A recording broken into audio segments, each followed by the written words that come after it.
Tonight on Mixing Night, it's Hardware Night, a full night dedicated to utilizing outboard gear inside of your DAW. Ken does a full mix in Pro Tools using only hardware. Tonight, we're showing off the Wolf Audio Pro Patch digital patch bay and using it to bring analog gear into the DAW. Segments include DAW control of the Better Maker Mastering Limiter 2.0 and the Eventide H90 Multi-Effects Processor. We're doing a Cloud 44A ribbon mic shootout through multiple mic pre's and showing off vintage gear from Lang, Manley, GML, SoundCheck, Empirical Labs, Kush, Handsome Audio, Lexicon, API, and more. Fire up your studio, tap in a friend, it's Mixing Night. Welcome to Mixing Night. Woo! I'm your host, Ken Lewis, here with the lovable hellhound Mazikeen Lewis. Me and Mazzy are bringing you 2 hours of analog heaven tonight.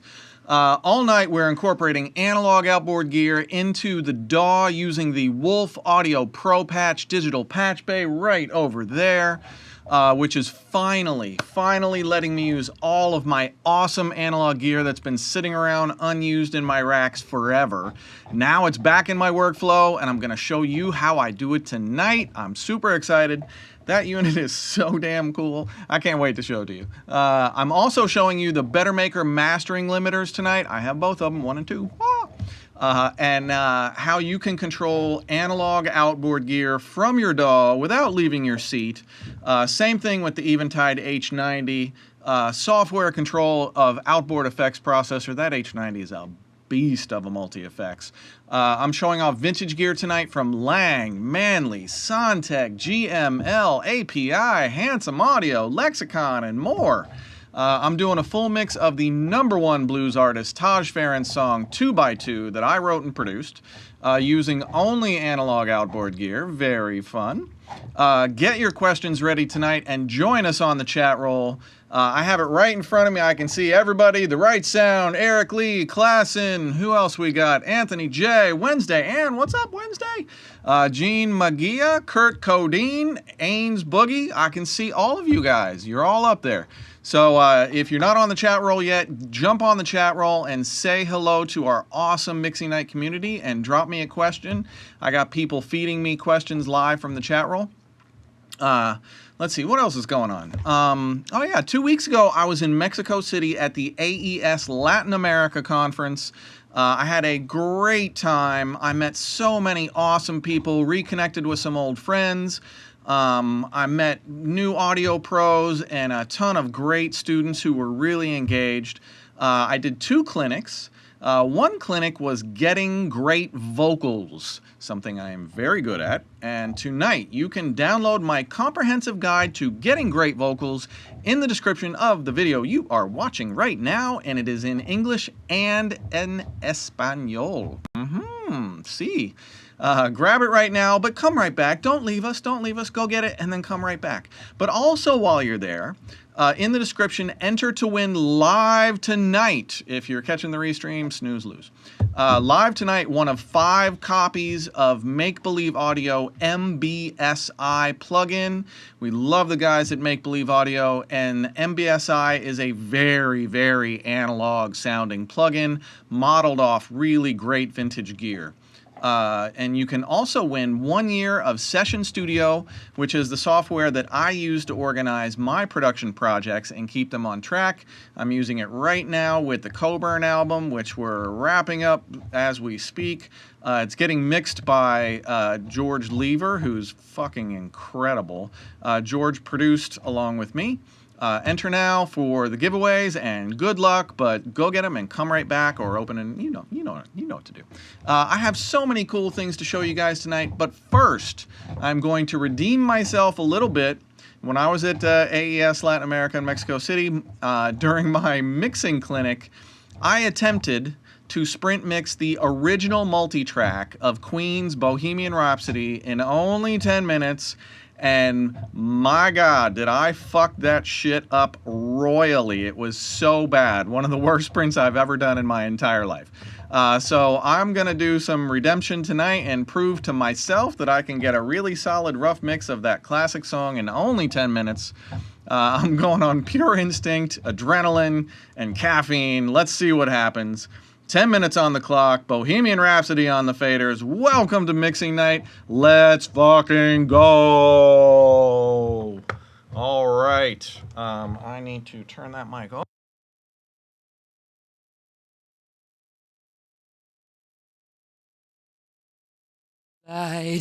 Escape from reality. Open your eyes. Look up to the skies and see. I'm just a poor boy. I need no sympathy because I'm easy caught in a landslide. No escape from reality. Open your eyes. Look up to the skies and see. I'm just a poor boy because I'm easy caught in a landslide. No escape from reality. Open your eyes. Look up to the skies and see. I'm just a poor boy. I need no sympathy because I'm easy to me.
He's just a poor boy from a poor family. Spare him his life from this monstrosity.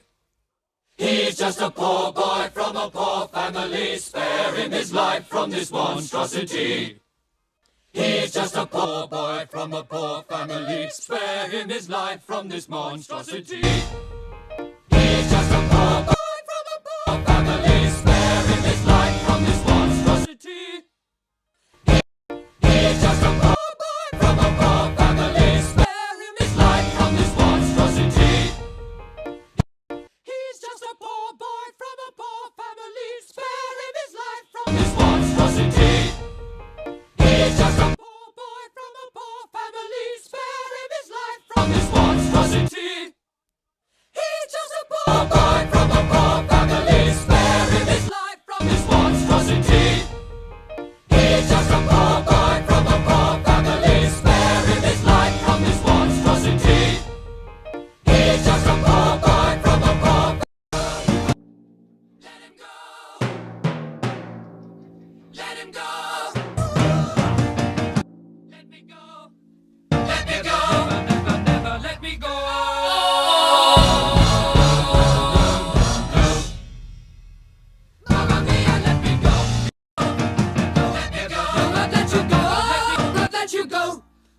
let you go. Never let you go. Never let you go. Never let you go. Never let you go. Never let you go. Never let you go. Never let you go. Never let you go. Ding very ding very very frightening me.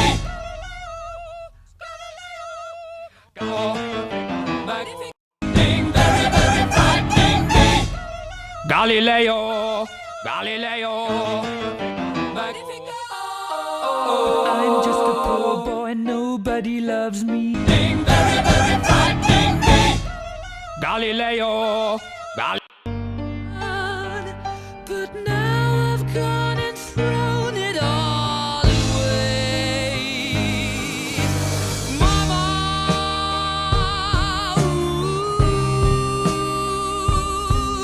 didn't mean to make you cry. If I'm not back again this time tomorrow, carry on, carry on. Is it nothing really matter?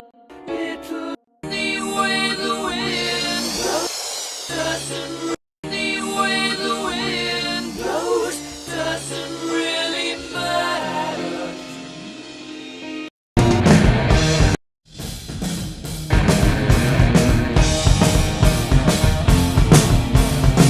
So you think you can snow me and split my eye? So you think you can love me and leave me to die? Oh, baby, can't do this to me, baby. Escape from reality. Escape from reality. Escape from reality. Escape from reality. Is this just fantasy? Caught in a landslide. No escape from reality. Open your eyes. Look up to the skies and see. I'm just a poor boy. I need no sympathy. Cause I'm easy come.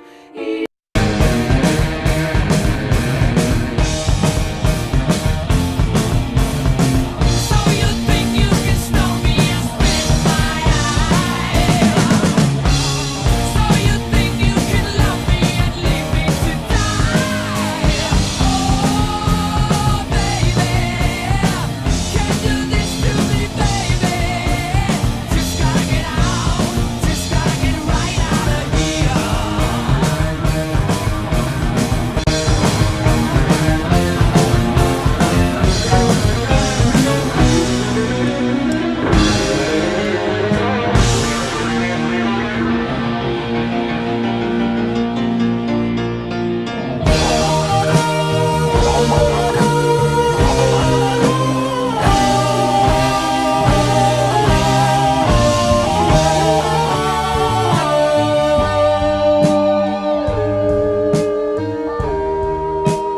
Nothing really matters.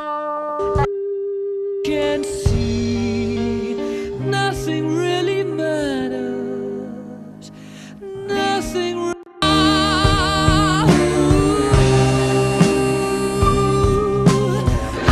don't want. I sometimes wish I'd never been born at all.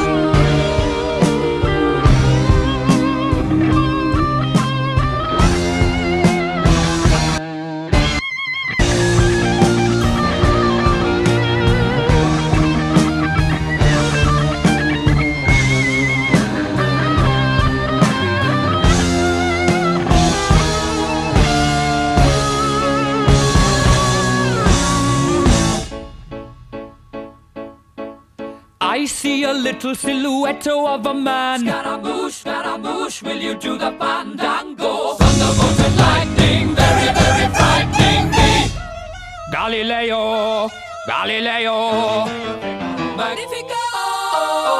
I'm just a poor boy, no nobody loves me. He's just a poor boy from a poor family, sparing his life from this monstrosity. Easy come, easy go, will you let me go? Bismillah, no, we will not let you go. Let him go. Bismillah, we will not let you go. Let him go. Bismillah, let me go. Not let you go. Let me go. Not let you go. Let me go. Oh mamma mia, mamma mia. Mamma mia, let me go. Beelzebub has a devil put aside for me, for me, for me.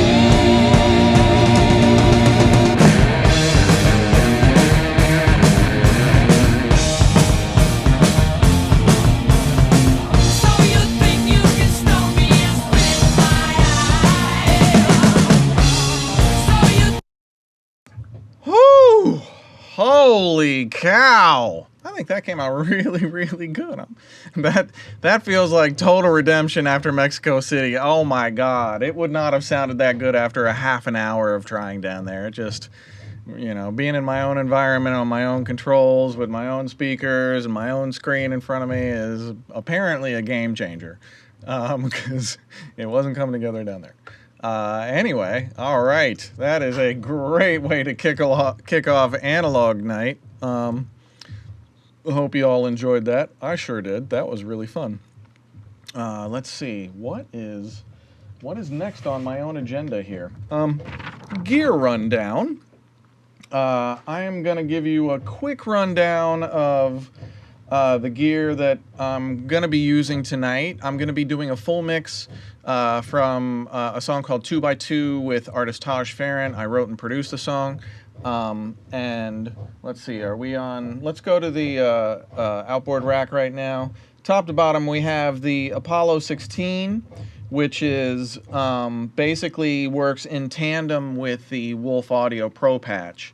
So all of the analog gear gets patched into the Pro patch, and then the Pro patch talks to the Apollo and says, okay, you have 16 inserts, and you can put any piece of gear on any insert that you want at any time in any configuration that you want. So I've kind of loaded a bunch. If you can show the screen for a second, I've preloaded a bunch of presets that I can kind of select into my workflow at any time. And it tells you what A to D they're going into and what piece of gear or pieces of gear are in that particular chain, and then I insert it just like a plugin in Pro Tools.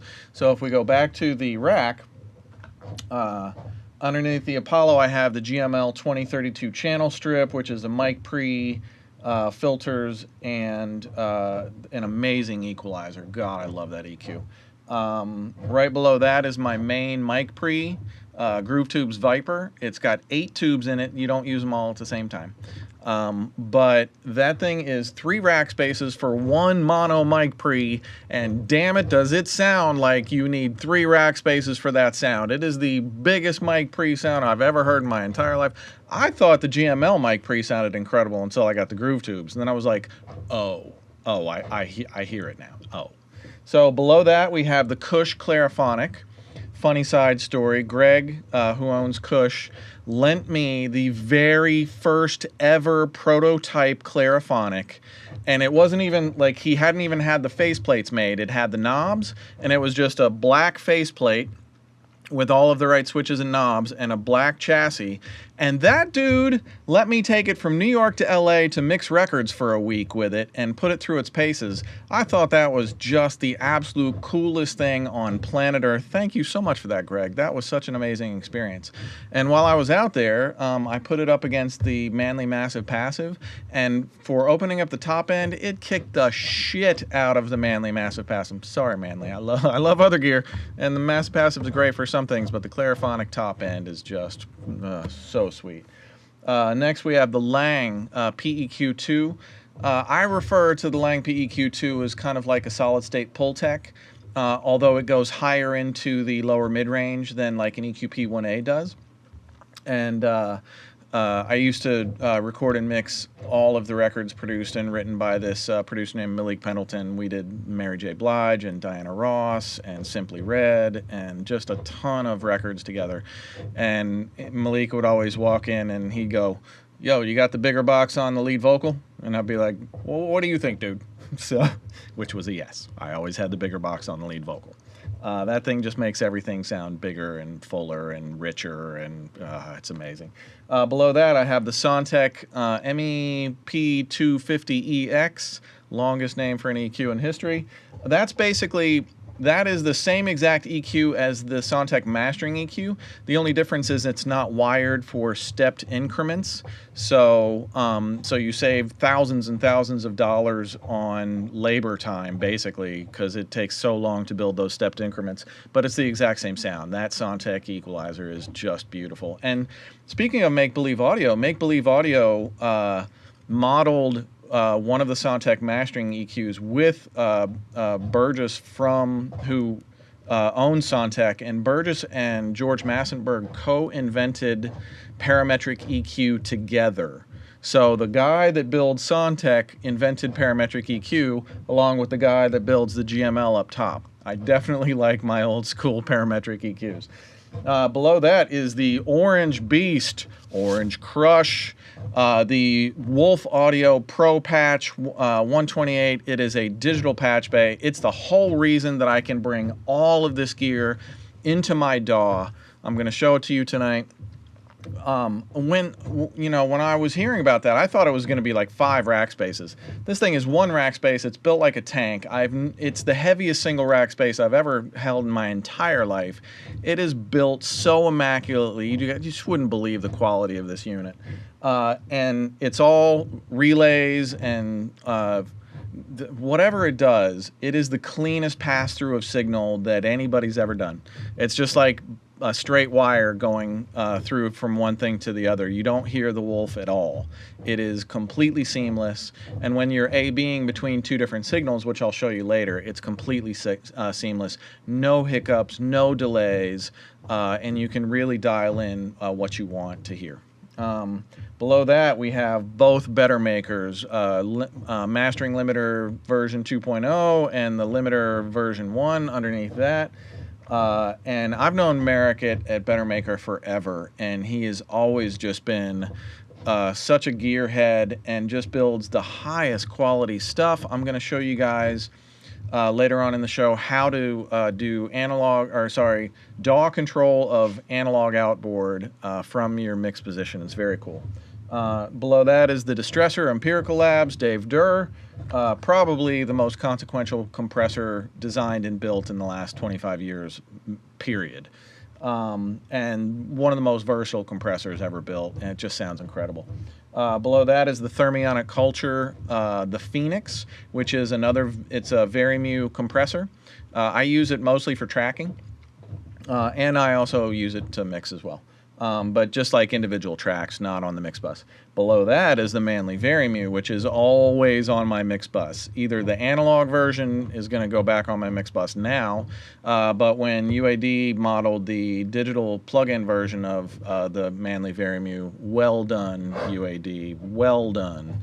I was really impressed with, because I use it on a very unconventional way, and I'll show you guys that later. And then, let's see, we have the Handsome Audio Zulu, which is like a tape simulator, and the Eventide H90, which is a multi-effects processor that you can do DAW control of the effects processor from mix position. Incredible multi-effects processor. I've been playing with it like crazy lately. That thing has some of the most amazing sounds. And then, I don't know, I brought in the Yamaha SPX90. I don't think we hooked it up, but if you want the classic chorus sound of the 90s and early 2000s, it is Yamaha SPX90 Pitch Change C, which I have dialed up. Program 23 is Pitch Change C. Look it up, Google that shit. That is the most amazing chorus sound in the history of ever. The other most amazing chorus sound from that era is the Roland Dimension D, Dim D. which is like a black unit. Actually, UAD makes a great DIMD plugin as well. I use that all the time. In fact, when Universal made their Dimension D plugin is when I sold my analog Dimension D. True story. Because I was A/Bing them, and I was just like, well, fuck, it's identical. I better sell this before it loses all value. I could probably sell it for double nowadays. Let's see what else we got. And then in the lower rack here, we have these, I think they're Arsenal V14 EQs, these bad boys, which I'm going to try on some drums later. We have 4 mic pre's, API 550s, and these Purple Audio mic pre's. This old Lexicon 200, which is a vintage reverb unit, predates the 224. And below that we have an Art VLA stereo compressor. So those are all the toys for the night. It's going to be a crazy night. But before I get into mixing, I want to show you guys, me and Jonathan cooked up like a little presentation of the Wolf Audio Pro patch, because so much of the show is going to be surrounded by that I want to make sure that you guys understand what we're working with before you see the rest of the broadcast. It will make a lot more sense. So control room, if you guys want to run the Wolf Pro patch digital patch bay segment, let's go. Hey Mixing Night community, I'm Ken Lewis, and this is the Wolf Audio Pro Patch 128, the most powerful digital patch bay system on planet Earth. You know, if you're tired of crawling behind your racks and dealing with the spaghetti cable mess, or if you're just constantly repatching on your patch bay just to test different gear chains on your mix bus or your inserts, this Wolf Pro Patch is going to change your life. It's already changed mine. It instantly lets you route up to 128 channels of gear completely in the digital domain. You never leave your seat. You never touch a cable again. Today, John is going to walk you through the tech side of things, and then I will show you how I use it in my sessions every day to get my analog gear back into my DAW. Thanks, Ken. Let's dive in and see how it works. The Pro Patch 128 is a digitally controlled analog patch bay. That means all your analog gear still flows through pristine signal paths, but routing is controlled with Wolf Audio software, Wolfhound. Setup is straightforward. Connect your gear via DB25s on the back or TT and combi jack in the front. Then launch the software. Here you can name every piece of gear, create routing chains, and save entire sessions as presets. The big advantage? Instant recall. Say you want to A/B 3 different compressors on a vocal chain. Just click and it's routed in real time. No cables, no noise, no wear on connectors.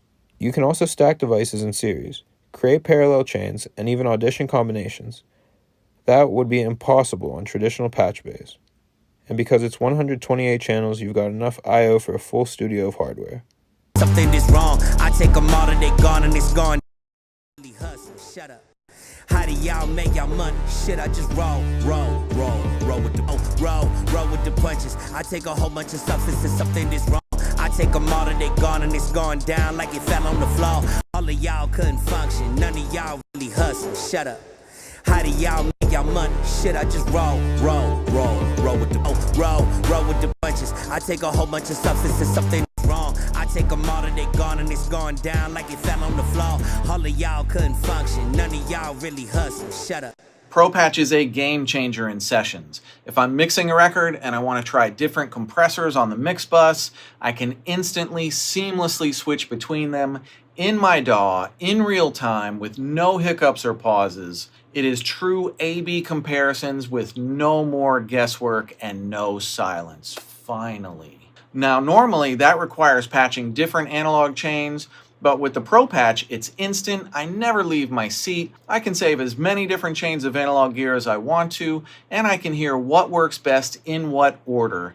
Now, in a real-world scenario, say I'm using 3 pieces of analog hardware on my mix bus, but I'm not sure which order will give me the best sonics. I can save every variation of chains that I want to try and instantly listen to each chain back and forth, hearing where the EQ sounds best, where the compressor sounds best, which compressor sounds best, with any combination that I want. With the Wolf Pro Patch, I can save those routings, recall them instantly, and keep my workflow creative instead of technical.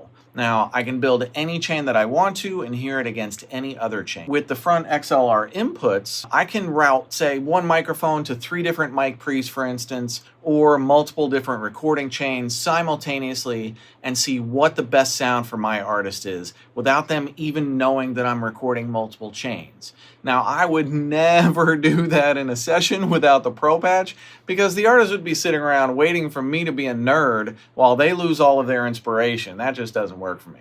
But the Pro Patch gives me the speed and flexibility to be creative and technical at the same time. That's the Wolf Audio Pro Patch. I wanted to show it to you because it's really been a game changer for my own workflow. It's reconnected me to my analog roots. I've been doing this a long time, and I finally get my great vintage gear and some cool new analog toys back into my DAW workflow. And because you're still watching, please help me out by liking this video and subscribing to the channel. Maybe tell your audio friends. All of that is a game changer for me as well, and I really appreciate it. I'm Ken Lewis from Mixing Night Audio. Thanks for watching.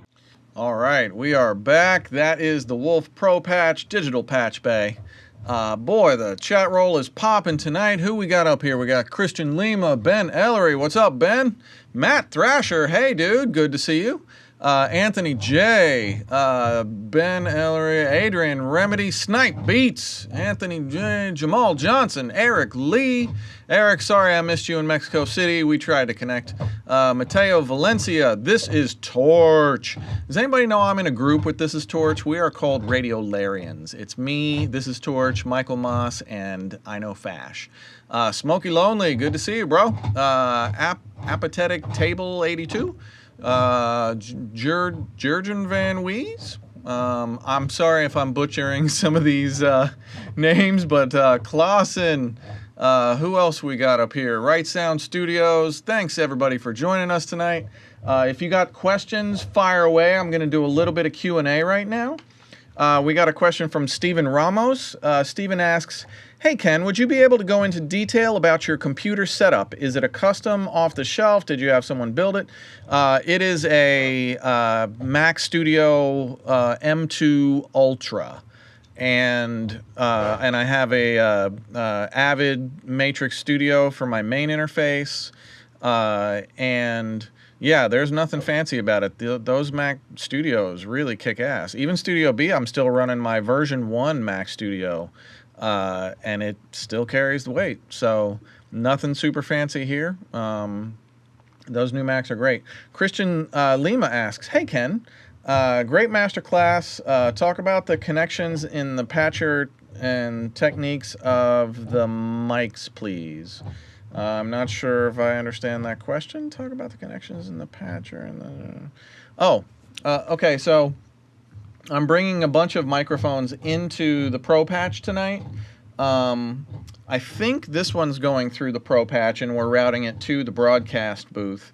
And then we have another Cloud 44. I love the fucking Cloud 44s. I'm a big fan. So we have another Cloud 44 here that, time permitting later, I want to do some A/B examples of, and show you just the difference between like the GrooveTube's Viper mic pre and the API 550 I think we got on that thing. So that is coming into the front of the Pro Patch. And I think I had the C800G, but I took that down a little bit a while ago. But that's also got 1/4-inch inputs on the front, and then it's also got TT Patch Bay inputs on the front. And I've got a couple pieces of gear connected via TT Patch Bay. And the back of the Pro Patch, if you saw the video, is all DB25 connectors. So it's 128 total ins and outs between all of the various different connectors. Fucking beast mode. Right Sound Studios asks, hey Ken, do the Pro Patch relays themselves make clicky-clacky sounds when you switch them? Only in the room, but not in the audio at all. The audio is absolutely seamless, but you do hear them switching like live in the control room when they're switching. It's pretty wild, but not on audio. Yang asks, he says, hey Ken, in the chorus of "Huh" by was that Sugar or BTS? Yeah, it's Sugar and J-Hope from BTS. Yang asks, in the chorus of "Huh" by Sugar and J-Hope from BTS, do you use effects on the lead vocal or just do the EQ thing to achieve that sound, like the telephone sound? Man, "Huh." What did I do? I don't remember. I might have to listen to that on the next break and get back to you with a proper answer. I've probably mixed 500 songs since that song, so I'm not exactly sure what I did. My control room is telling me that there's lots of people from both France and Mexico City and Latin America on right now. So, buenas noches. It's great to have everybody on the broadcast. Thank you for joining us. Man, that chat roll is popping. We got Kyle Wolf is on. Kyle Wolf is our video editor. He is beast mode video editor. In fact, he edited the Pro Patch video. And also, Kyle is a signed producer to my and artist to my magnetic sync agency. Dude is a beast mode producer, man. I love his stuff. In fact, I just passed on one of his beats to one of our rappers this week, and the response from the rapper was like, "Holy shit, what did you just send me?" And Kyle had cooked it up that day on like a whim. I was like, "Fucking man, I wish I was that talented." Jamal Johnson is on the chat roll. Christian Lima, Marcelo Suarez, good to see you. Another good day. That's right, it is. Joshua Wood. Who else we got? Mateo Valencia, Alexis RSW, Anthony J, Michael Bruce Miller, Mr. SJK. Man, we got the chat rolls popping. Drop us more questions and I will get to them as soon as I can. I'm going to move on to start mixing. So this song is called 2x2 by Taj Farrant. I wrote and produced it. I wrote every lyric to it. He just learned them and sang them. So I'm going to basically get basic balances up on the console or on my controllers, and then I'm just going to start going ham with the Wolf Audio Pro Patch and all of my outboard gear. I'm probably going to start with the drums on inserts. So we'll find out, but I'm going to start getting everything into the flow. Let's fucking go.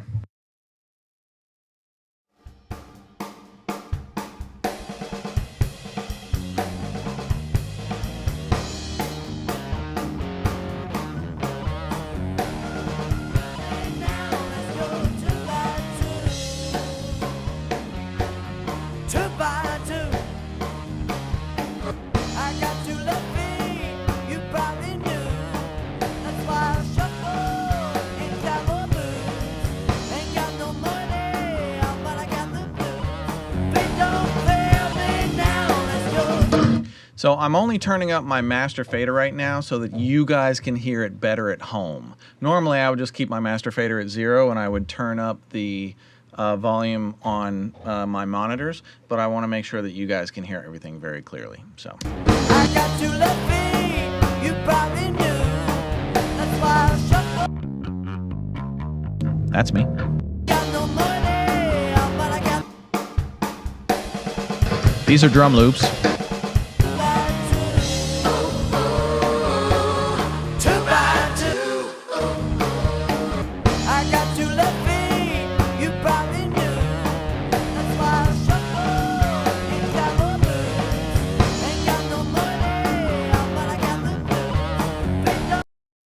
So first thing I'm gonna go after is where? No, I gotta find it.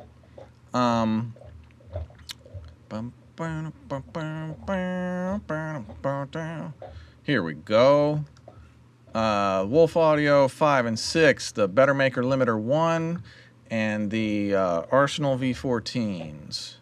Boom, boom, boom. So is that? So I'm going to go to Insert I/O, and I'm going to scroll down. Come on now. Oh, until I hit Wolf. It's really 2 Fs. Wolf 5 and 6. And then I can put the Better Maker limiter on it. And now I'm controlling the Better Maker limiter over there from mix position. And with the Better Maker limiter, basically how it works, it's super, super simple. You turn it on and you push the input up until you start getting gain reduction. There's no like threshold to pull down. It's just push the input up until you get what you want. Set your attack and release. So this is drums. I'm going to set like a little bit of a slower attack on the drums, and I'm going to set like a fairly like 100. Let's see what this sounds like.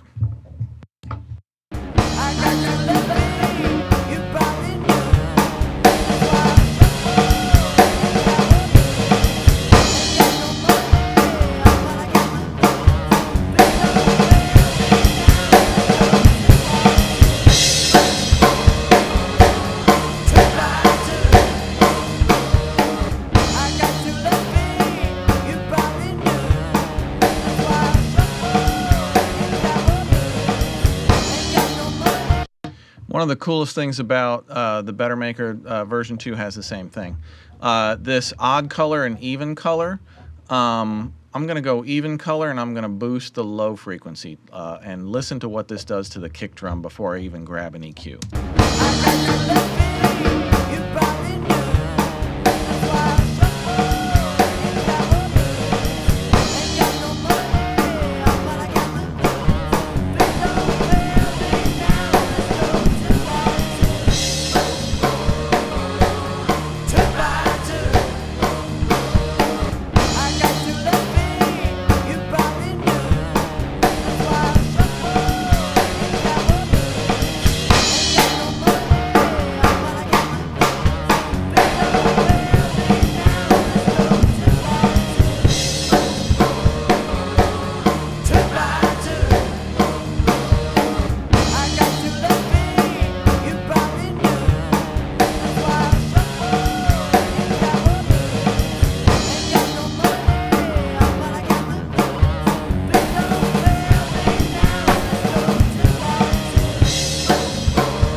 Then I'm gonna grab these V14 EQs over here, and I'm gonna just play a little bit and see what I get with them. I haven't ever really used these. These are on loan from Cincy Sound Studios in Westchester, Ohio. Thank you, Cincy Sound Studios. We had Phil Deox over here helping us set up all day long, and Steve, the owner of Cincy Sound Studios, was gracious enough to lend us the gear. Super thank you, Steve. That was class A. All right, let's hear what these things sound like.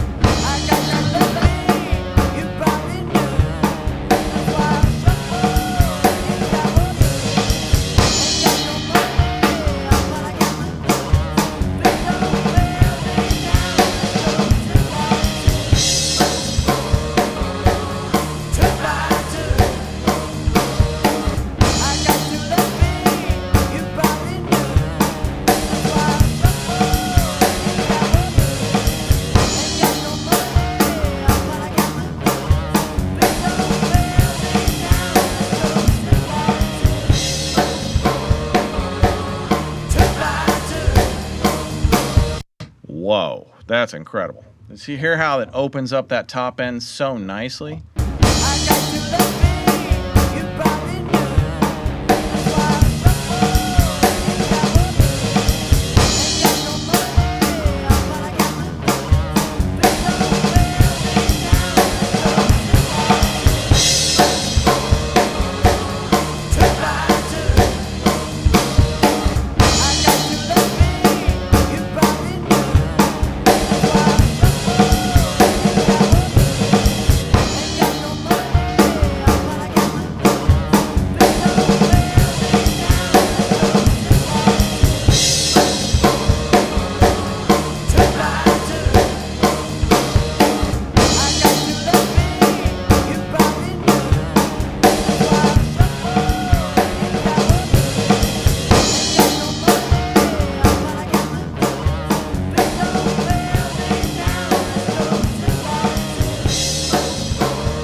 Jeez, that combination is incredible. The Better Maker Limiter 1 and the Arsenal V14s. Woo! I'm liking that. Next, I'm going to put the Lang PEQ2 on the bass guitar. Now, I compressed the bass guitar pretty hard when I recorded it, so I don't really think it needs any additional evening out. But where is the Lang? Wolf 11. So I am gonna insert the Lang on Wolf 11, and listen to this. Lang EQ, go to work. I'm gonna solo it so you guys can really hear what this thing does, and then I'll put it back in. Oh, I gotta turn on the Lang in the software. Lang, Wolf 11. There, see, I can hear those, the relays switch in the room. It's really funny. Let's see. Let's get back to Pro Tools. There it is.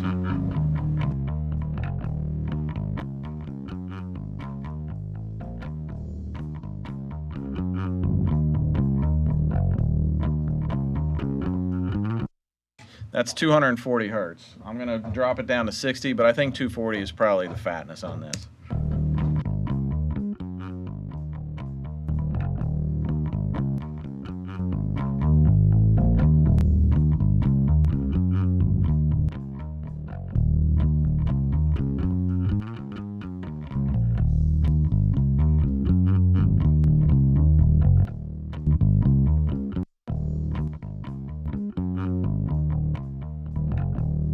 .160 is really nice on this too.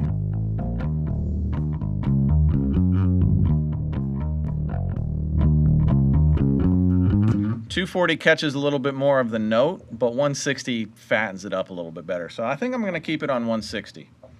And then I'm going to go after the kind of the upper mid-range to mid-range on it.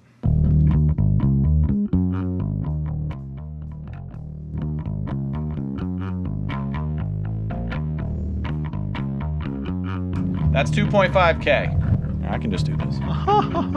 That's 2.5K right here.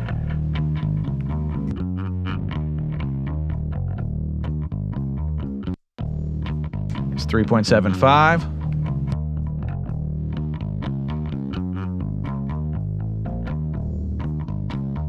$5K.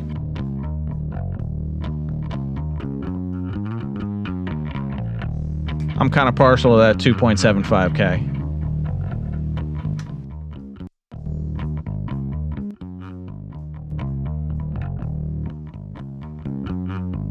Man, the bigger box strikes again. All right. Let me put that bass back in the mix and rebalance it against the drums.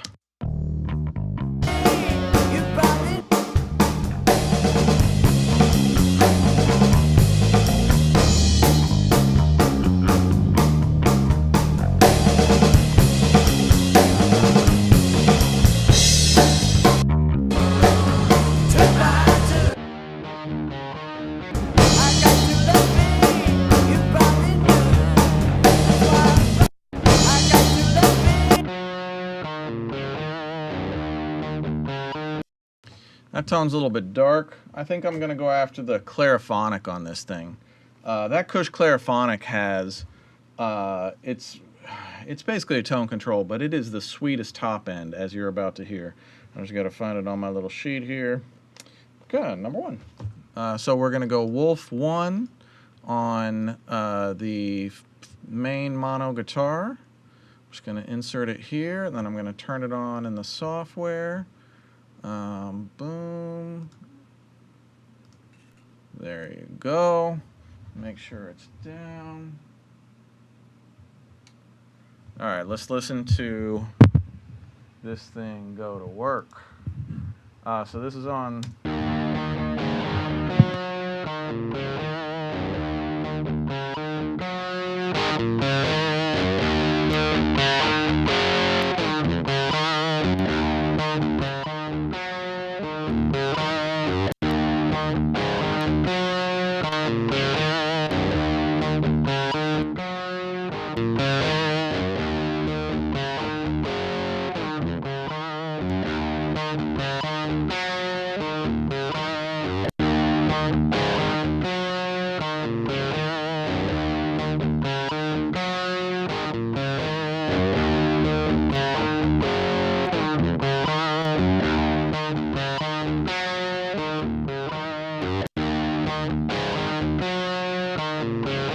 That's amazing.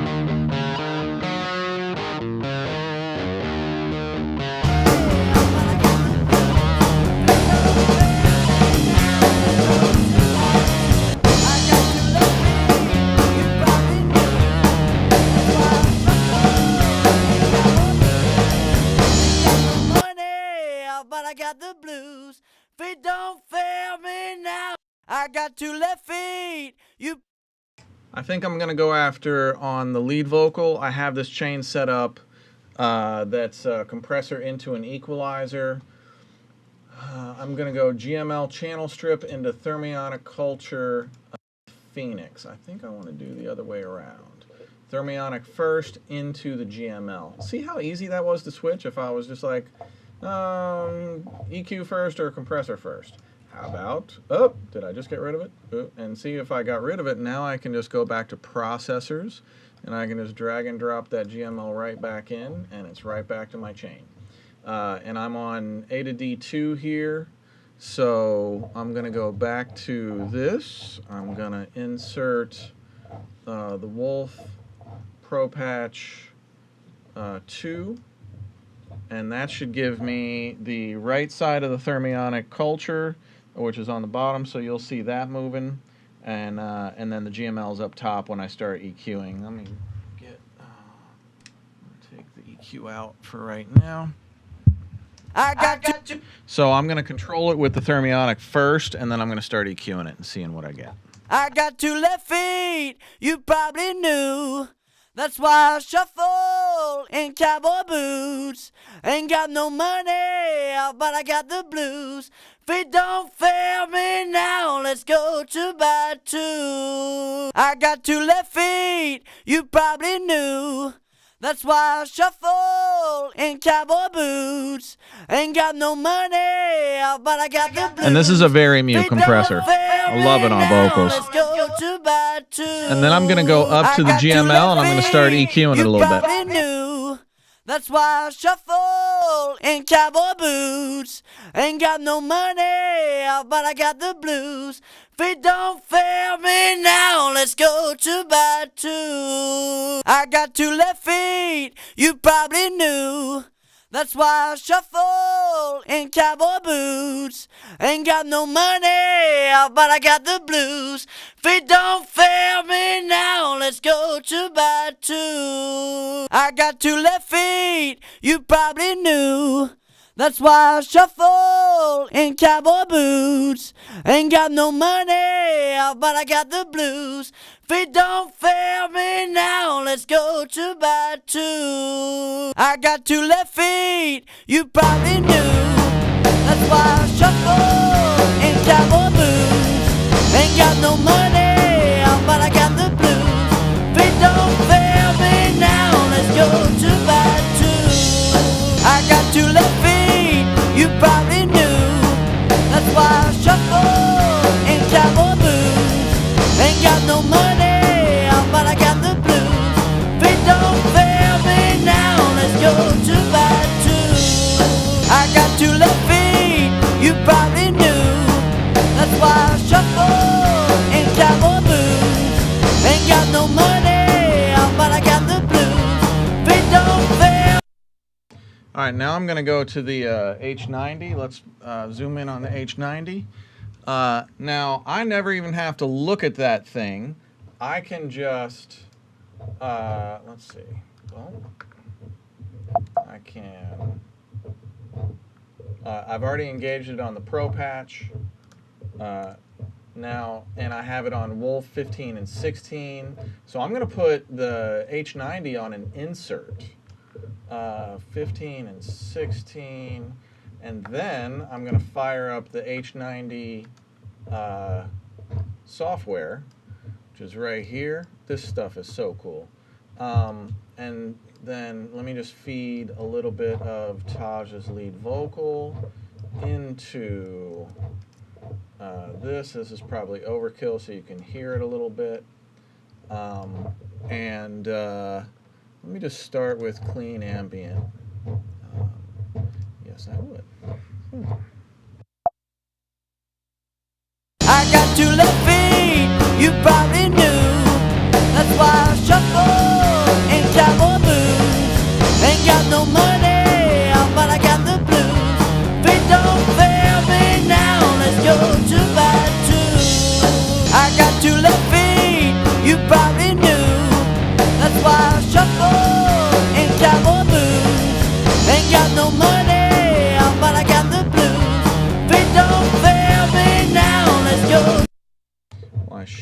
be hearing this. Why am I not hearing this? You know, it was working the other night. Do I have to go? Oh, I think I have to go. Yes, dummy. It's me, operator error. So I'm feeding it through bus 1 and 2, just like I would feed anything into bus 1 and 2. And now I bet it's going to be screaming loud. I got 2 left feet, you probably knew. That's why I shuffle in cowboy boots. Ain't got no money, but I got the blues. Feet don't fail me now, let's go 2 by 2. I got 2 left feet. So that sounds amazing, but I think it's too clean for this song.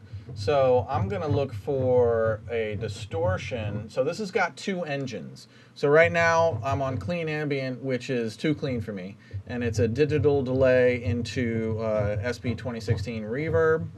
And I'm going to change the digital delay section to a distortion. I'm going to go to Weed Whacker. And then this tells you which preset on it you have. So I'm going to... Let's go to Stank Drive. Let's see what this sounds like. I got 2 left feet, you probably knew. That's why I shuffle in cowboy boots. Ain't got no money, but I got the blues. Feet don't fail me now, let's go 2 by 2. I got 2 left feet, you probably knew. That's why I shuffle in cowboy boots. Ain't got no money, but I got the blues. Feet don't fail me now, let's go 2 by 2. I got 2 left feet, you probably knew. That's why I shuffle in cowboy boots. Ain't got no money, but I got the blues. Feet don't fail me now, let's go 2 by 2. I got 2 left feet, you probably knew.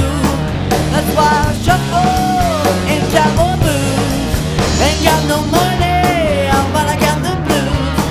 Feet don't fail me now, let's go 2 by 2. I got 2 left feet, you probably knew.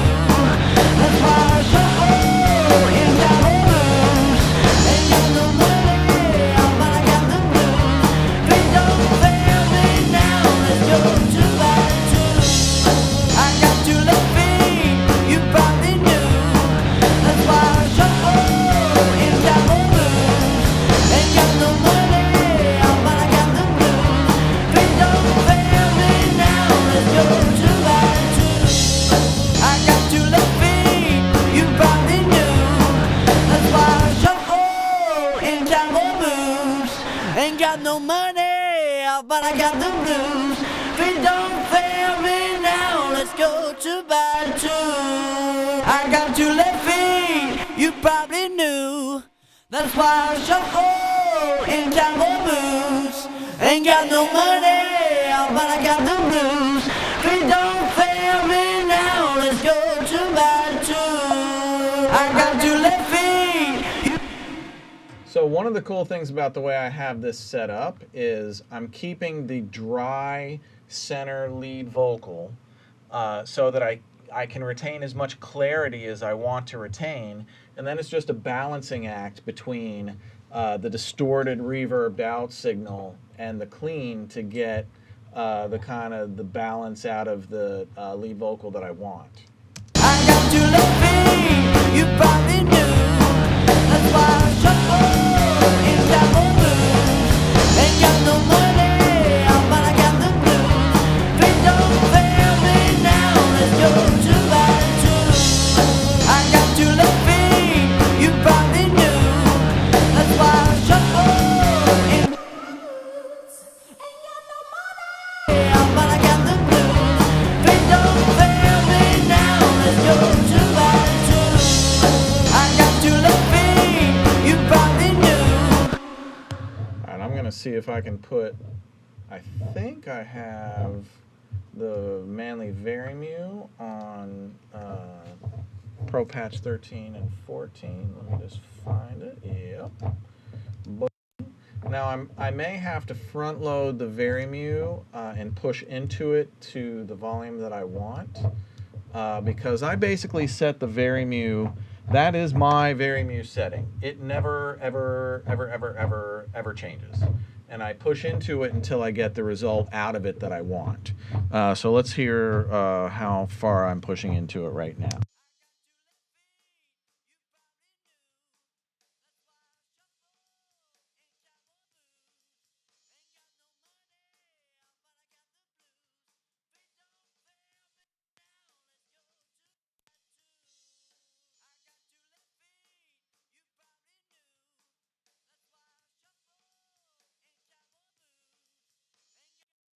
Well, we are going to have to check that at break because I thought we had it, but apparently we don't. I think, let me go Better Maker. Okay, come on. Where is the... Okay, that's 5 and 6. I want Better Maker 2.0 Mastering Edition.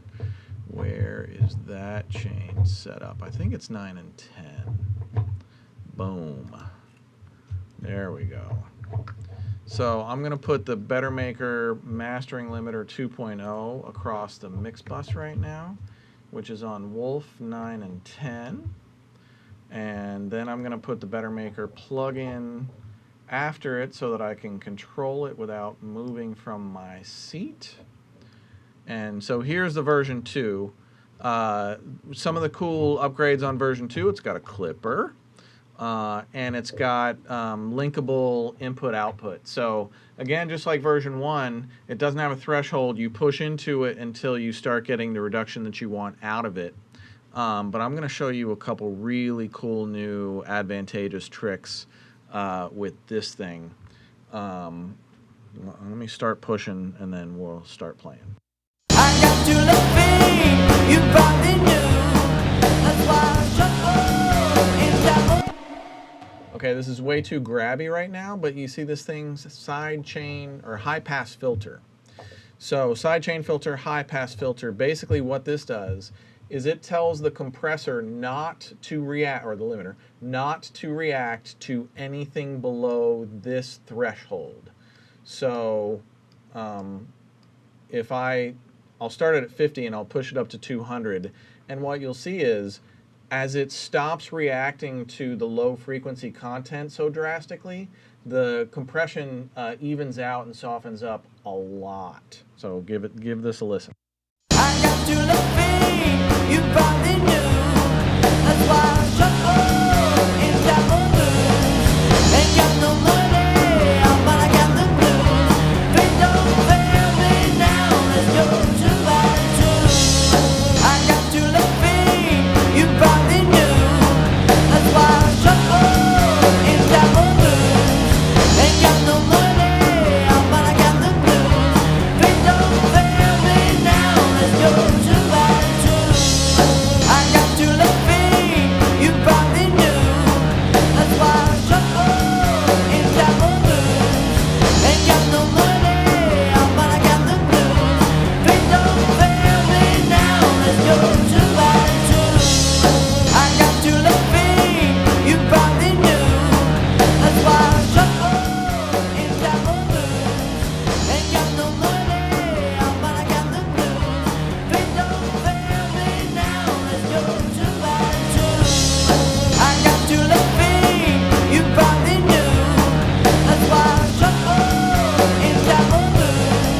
Ain't got no money, but I got the The other cool thing this really does is you can limit the amount of gain reduction range. So you can have it being really aggressive if you want to, but you can set the range to say only reduce by 3 dB. So watch. I got to love me, you probably knew. That's why I shuffle in double blues.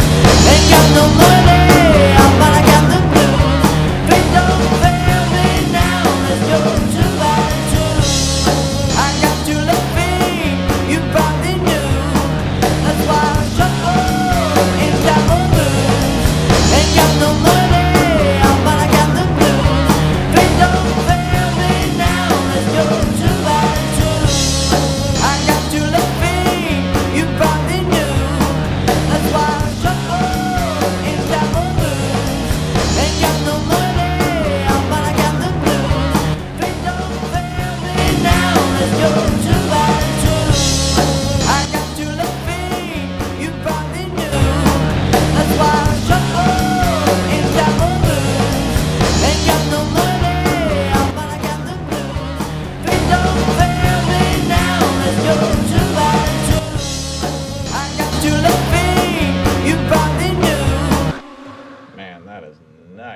I might be distorting here because I'm at +6. Let's hear it. Let's hear it without distorting the mix box, Ken. I got to the feet, you probably knew. That's why I shuffle in double blues. Ain't got no money, but I got the blues. Please don't fail me now, let's go 2x2. I got to the feet, you probably knew. That's why I shuffle.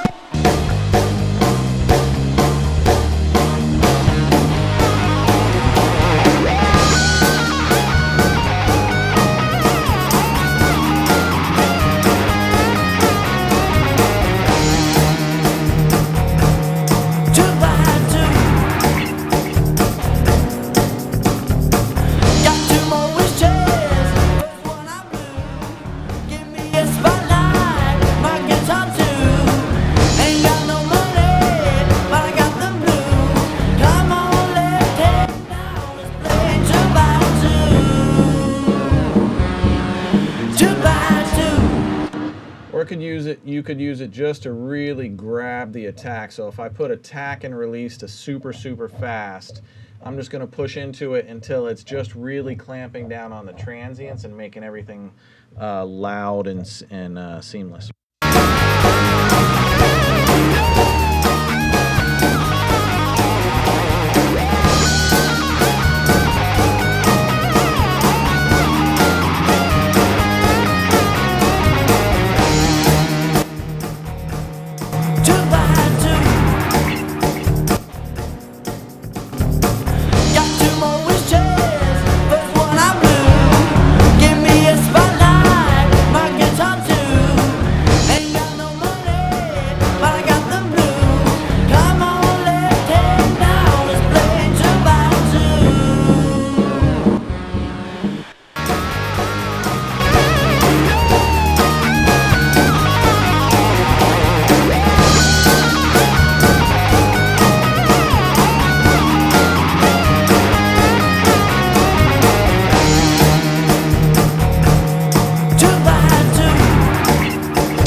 Really loud and really musical. Damn, well done, Merrick.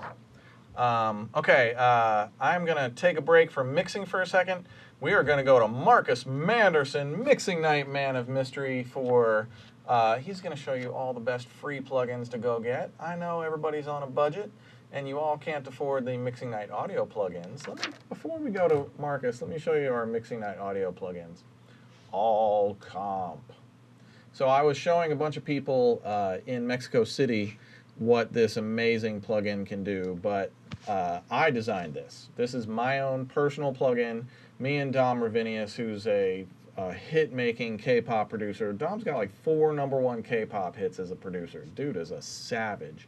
So me and Dom collaborated on building all of these chains. But like so what you do is, this is the vocal chain. This is my vocal chain under the hood. When you turn this knob, there is a lot going on. And it changes through the entire throw of the dial. This is like 20 seconds to an amazing vocal sound. If you open up any one of my mix sessions since the day we started building this until now, you will find ALLCOMP all over my mixing sessions. So it's 5 chains, my vocal chain, low end chain, punch chain, which is like, so low end is like 808s and sub basses and things like that. But it also works great on like kicks and drum loops and things like that. It'll fatten up drum loops. Punch chain is anything drums or percussion. Smooth is like anything that you want gentle compression and control, but you want to keep it kind of pretty. And then heat is from gentle saturation into total fucking destruction. The heat chain will give it to you. And then below we have the LMAO section. Levitate is a tilt.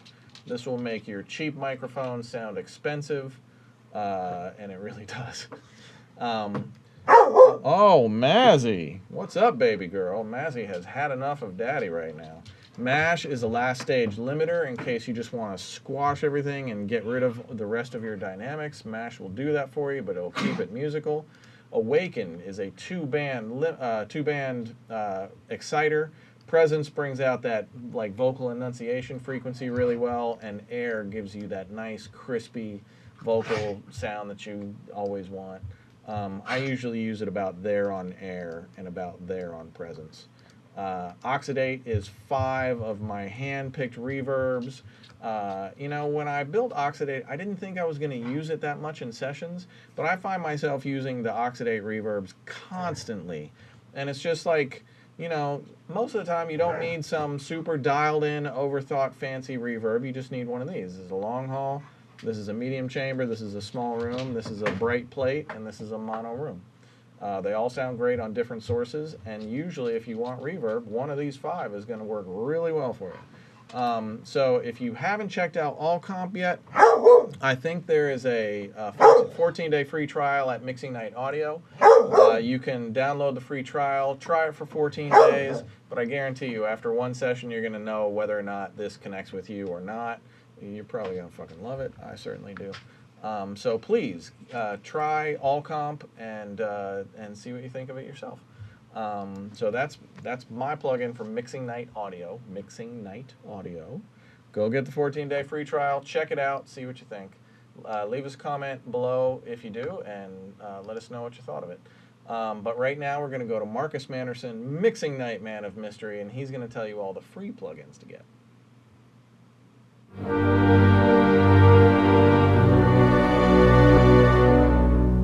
What's good, Mixing Night family? This is Marcus Manderson, Mixing Night Man of Mystery, back with another Mixing Night Man of Mystery moment. In this Mixing Night Man of Mystery moment, we're going to share more free plugins for you to check out. Before we get into that, I'm out here in Toronto, Canada, enjoying the week out here as we're leading into TIFF. We have a writing camp planned this week. We have an incredible networking event in collaboration with the Guild of Music Supervisors. I'm out here with the Level Up Music Productions team on the writing camp initiatives, and it's co-sponsored by Ultimate Sync Access and Vapor Music Studios and the Canadian Guild of Music Supervisors. So fun times happening this week. All right, let's talk about some free plugins. APU or APU Spectrum Analyzer, a frequency domain analysis. Definitely check this out. Free for Mac and PC as well.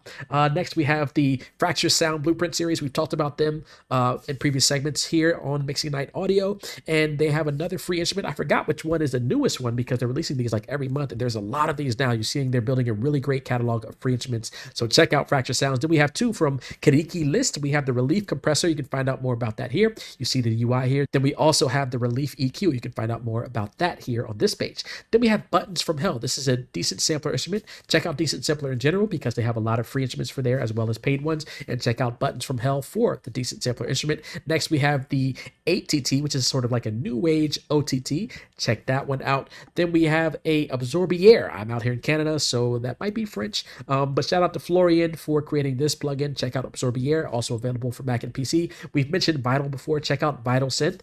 Check out the free presets that are available for Vital Synth. There are also some paid presets, and you can also create your own presets. Next, we have Vanille's K1V, Kawaii K1 emulation plugin. This is an emulation of the digital synthesizer, the Kawaii K1. So definitely check that out. Then we have Coda from Haven Audio. This is a dynamic phase smasher. So whatever that means to you, check it out. You might enjoy some of the sounds. Then we have the free Alien Sample Rate Degrader plugin from Vox Samples, free.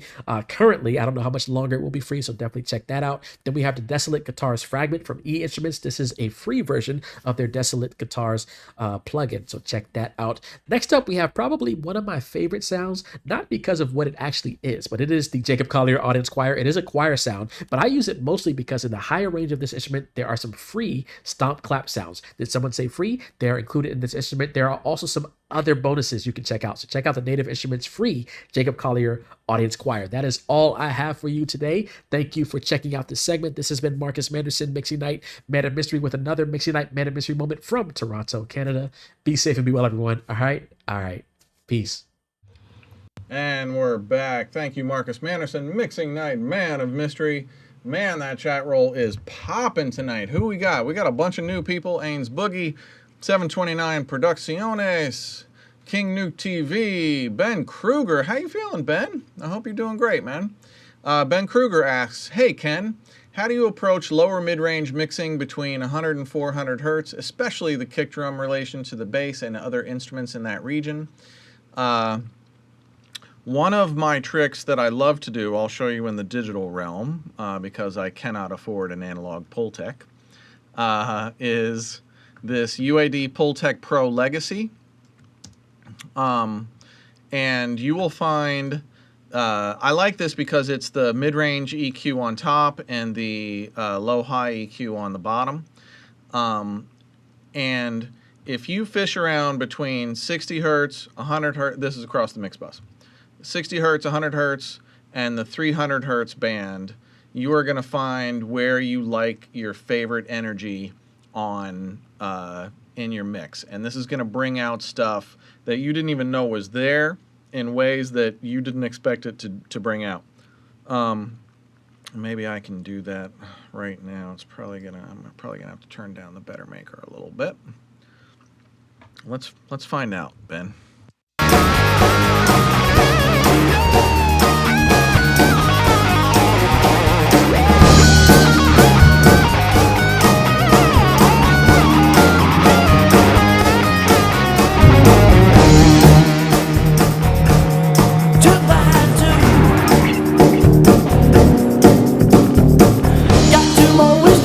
You hear that bass coming out at the 300 hertz?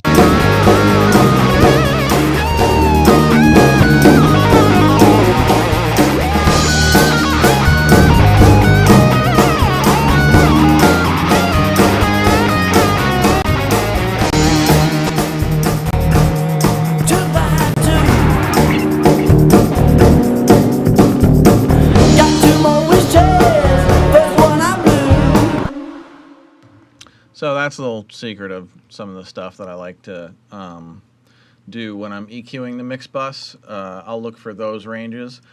When you're on 60 and 100 hertz on the EQP1A and you're boosting that, it's not boosting only 60 and 100 hertz. It's boosting way, way, way into the lower mid-range. And it kind of just gives you this nice rising shelf in the low end and lower mids that raises everything. Your vocals sound warmer, your kick and bass sound bigger and warmer. The trick is to just not overdo it because it's so easy to get caught up in like, ooh, better, better, better, and then it's just like way too much. So hopefully that helps with you, Ben. Who else we got? Ryan Severin, Steve Richmond, Electric Owl Works. Okay, greetings from South Wales, New York. Man, I lived first in New York City for a while and then moved out to Jersey just over the river and lived there for like 26 years. And then 3 years ago, moved back hometown to Ohio. Have never been happier. Who else we got? Roberto Hurtado, Ezzy G, Seamus. Hey, Seamus. RGV Music Labs. Who else we got popping? You guys are active tonight. Yeah, Right Sound says, hey, Ben Kruger, make sure that your control room sounds right or you can't mix. My control room, I am correcting my speakers. Both sets of mains, I have my Dutch and Dutch 8Cs, which are godlike, and my Atom A8Hs with sub 10 Mark IIs underneath both left and right. Both of my LRs are being corrected by IK Multimedia ARC systems, which sound fantastic. They're like $300 each to correct your stereo. The Atmos in this room is corrected by SonarWorks Sound ID. And like, I can't afford a Trinoff. I don't know who the hell on earth can afford a Trinoff. Trinoff is probably, you know, a level up from the ARC Studio, but the ARC Studios they sound really great. So if you need them, check them out. Langston Massengale, what's up, brother? Langston Massengale owns Handsome Audio. He is the one that built the Zulu. Can you zoom in on the Zulu? Langston Massengale built that thing out of his own brain. Very well done. The Zulu is like a analog tape simulator. It's like you're hitting a 2-track, you know, like a half-inch reel-to-reel 2-track, and getting that tape saturation and that you know, the warmth and everything, and bringing it back. But you don't have to actually have a 2-track in the room. Let's check out the Zulu. It's a very, very cool piece. Sam Heights. Oh, Sam. I love that dude. Sam is an amazing songwriter and amazing friend. We've traveled together. He's a really cool dude. Thanks for joining us, Sam. Tomas Stefano Martino Mora. Oh, that's a mouthful. I love all these Latin names, like 5 and 7 names. It cracks me up. Danny Onions. Who else we got? All right, I've seen all you guys. Christian Lima. Yeah, Ben Kruger says, I always try that pull tech on my mix bus. Well, hopefully you use it the same way I do. I love that thing on the mix bus. Let's see. Any other questions? Oh, I got some questions over here. I wanted to tell you guys, I don't have it in front of me, so I'm not going to really talk about it at length. But in the description of the video you are watching right now, go get it, my Getting Great Vocals guide. It's in English and Spanish and Espanol. It is my tips for how to set up for your vocal session, how to produce vocal sessions, how to record vocal sessions, and how to comp, things like that. It's very comprehensive. It goes very deep into the philosophy of what things that I think about and what I'm trying to put the singer, like, what I'm trying to get out of the singer and how I'm going about doing it as I'm working. And it is super valuable. We worked really, really hard putting that together. So go to the description, download the Getting Great Vocals guide, and let me know what you think of it. Read it top to bottom 20 times and really understand the things that I am trying to teach you. They are absolute game changers. And speaking of absolute game changers, one of the absolute game changers that I showed at AES Latin America in Mexico City is how to set up my headphone mix. And I use my Mixing Night Audio ALLCOMP for my headphone mix. And it's not for mixing, it's only for headphone mixes. But if you instantiate mono to stereo on ALLCOMP and then you go under presets, where is the, Ken the Sauce. This is my headphone preset. So this one I have dialed up that works perfectly with my C800G into my Groove Tubes Viper. And this is a healthy amount of compression, and then I have a end stage limiter as well. I brighten it up so that the vocalist can really hear the crispiness on the levitate, and I push into it so that I'm reducing the dynamic range to almost nothing while the vocalist is performing. And I set it so that when they're whispering, it's almost just as loud as when they're screaming. And it sounds, with me just talking about it, a little counterintuitive, but when you see what it does to a vocalist's ability to emote during a performance, where they can really dig in and get as soft as they want to or as loud as they want to, and when they get super soft, they're not losing themselves down into the music and can't hear themselves anymore, and when they're belting out, they're not blowing their ears out, because if they were, they just wouldn't belt those notes. They would hold back on those notes, and you don't want them to hold back on those notes. But sometimes in the course of a full performance, you go from a whisper to a scream, and people think it's the microphone. It's not the microphone. Great microphones help. It's the way that you set up your headphones to make sure that the vocalist always hears themselves really crystal clear in their headphones. And then you got the oxidate reverb, so you can add reverb right into the headphones in real time. And everything is just right here. This makes vocal recording very simple, and it's a total game changer. I can't say enough great things about it. Like the Coburn album that we're just finishing up right now. Coburn has told me many, many times that my headphone mixes have been the game changer in her performances. So definitely, like I said earlier, download the 14-day trial of ALLCOMP, and just put it through its paces on your own sessions, and you're going to need 1 or 2 sessions to know if it's for you. It's not going to be for everybody, but for most people, it's probably going to be for you. Certainly it's for me.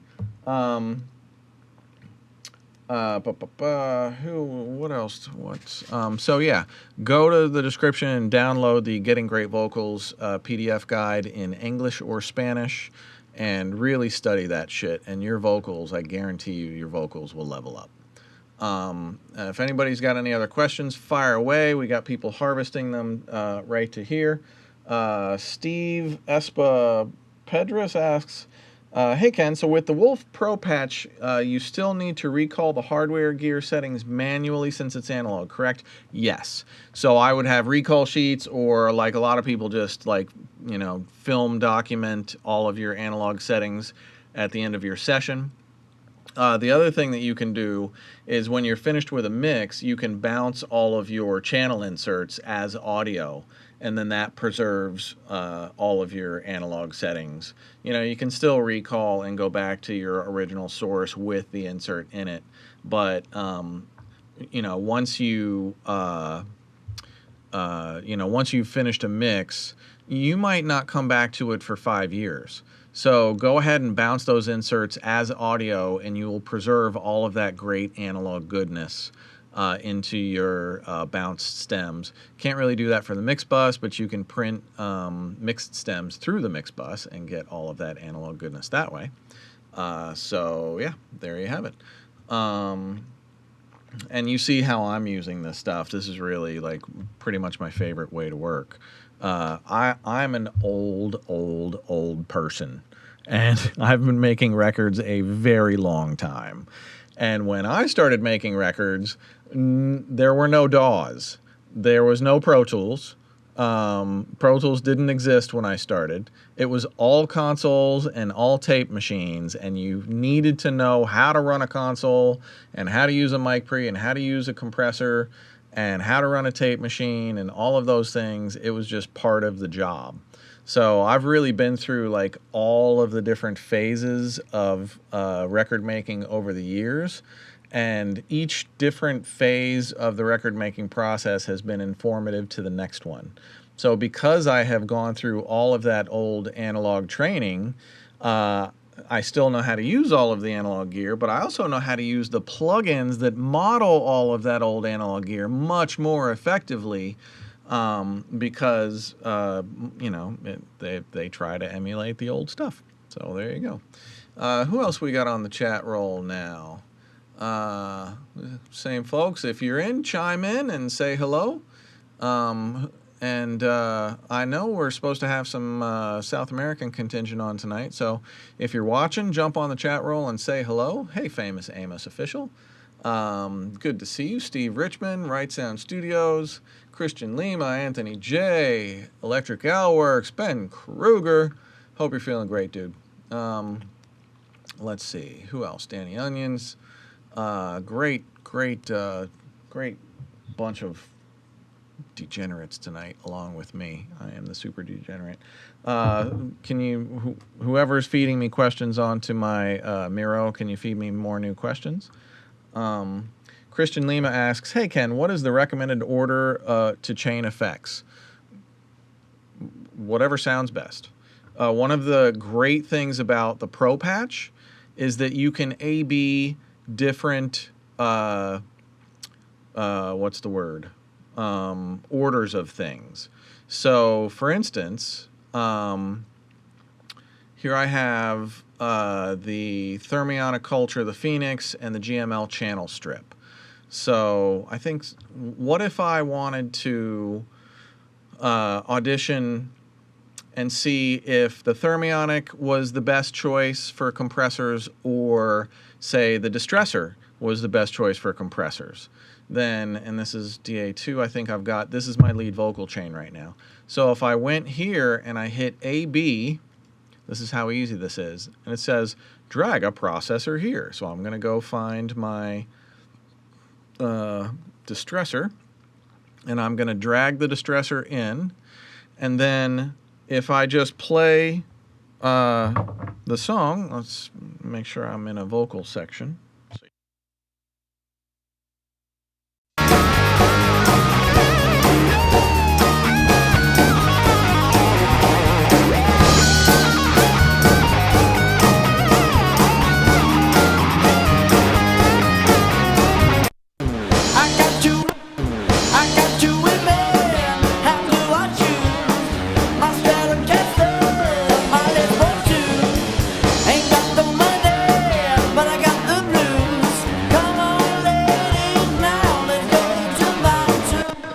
So right now I've got Thermionic Phoenix into the GML EQ, and I'm going to audition between the Thermionic Phoenix and the Distressor. So I'm going to move over here and start my loop and then go to the Pro Patch and A/B back and forth, and you should be able to see the meter deflection change on the units themselves. I got you with me, have to watch you. My strength gets my lips want you. Ain't got no money, but I got the blues. Come on, ladies, now let's go to my tune. Let's go to my tune. I got you with me, have to watch you. My strength gets my lips want you. Ain't got no money, but I got the blues.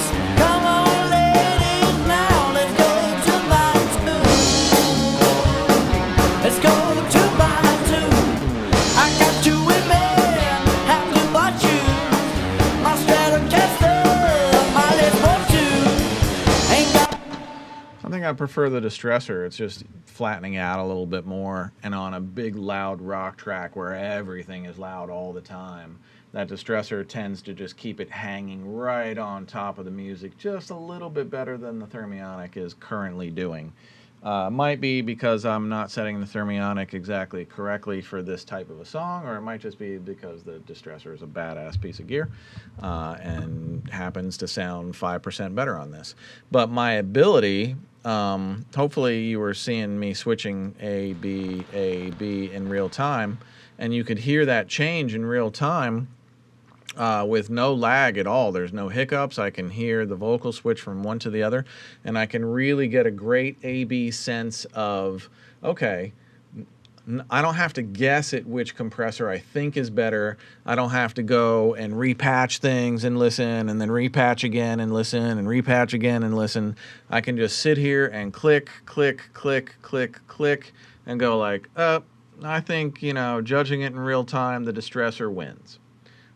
So that's kind of how I'm, you know, thinking about this kind of stuff, and how as a mixer I've always, I was never able to do this, you know, coming up in analog days. You couldn't do that, and now you can. What up, Eric Iverson? Good to see you, bro.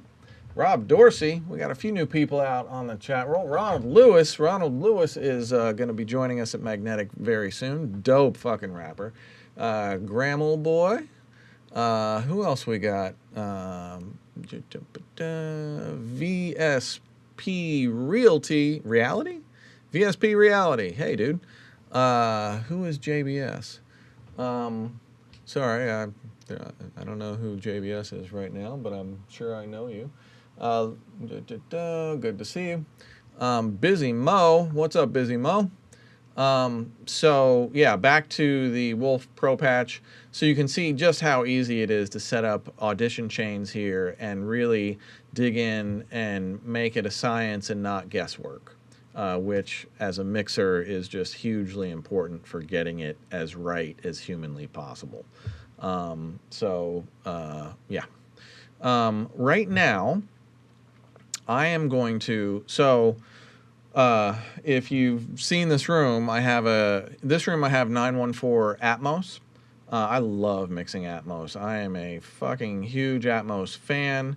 When Atmos is done wrong, it sucks. When Atmos is done right, it is just amazing.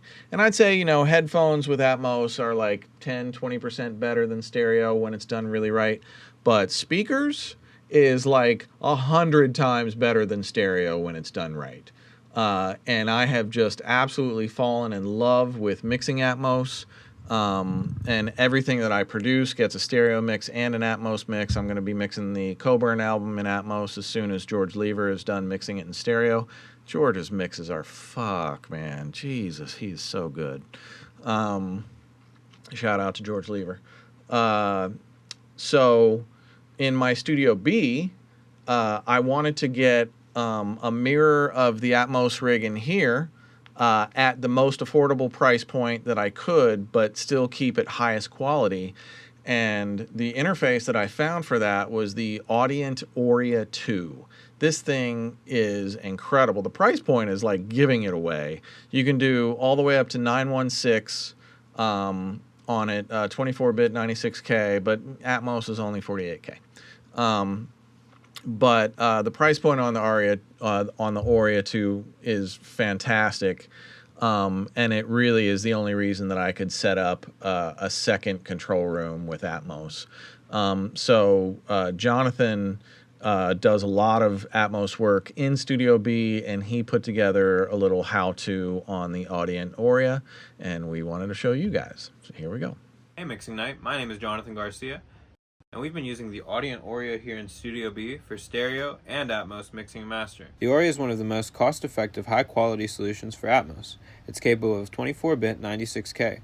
The Oria is a sleek-looking one-rack space interface with 16-channel Atmos array, 2 stereo reference outputs, 16 ADAT inputs, 8 pairs of AES outputs, word clock in and out, 2 microphone and instrument inputs, 2 headphone outputs. The software is easy, download and install, with an optional iOS monitor control app. The unit actually came with SonarWorks Sound ID reference microphone. The Atmos speaker calibration was definitely one of the best integrations with an interface I've had so far.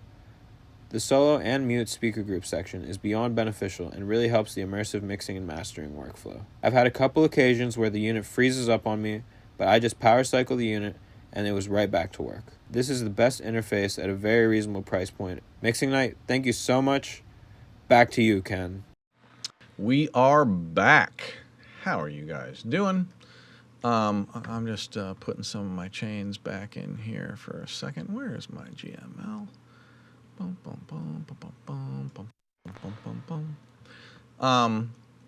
I also wanted to show you guys just how easy it is to switch the order of things as you're listening to them. So I think this is still on the lead. But I got the blues. Come on, ladies, now let's go to my two. Let's go to my two. I got 2 left feet, you probably knew. That's why I shuffle in Java blues. Ain't got no money, but got the blues. Feet don't fit me now. Let's go to my two.